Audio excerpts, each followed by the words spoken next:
אז עכשיו, תקשיב טוב, אדון גייס 50, מר כסיף, לא אתה ולא השותפים שלך, שמגנים עליך מבית ומבחוץ, מזיזים לנו כהוא זה. הממשלה הזו לא מגמגמת לגביך, אתה יכול להמשיך לחלום שנסיים את הלחימה ללא ניצחון.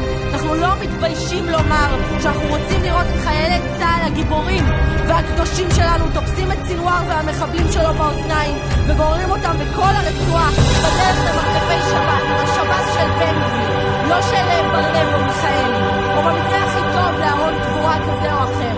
אני אישית גאה בהריסות של עזה, ושכל תינוק, גם עוד 80 שנה מהיום, יספר לנכדיו מה עשו היהודים שרצחו להם משפחות, אנסו אותם וחטפו להם אזרחים.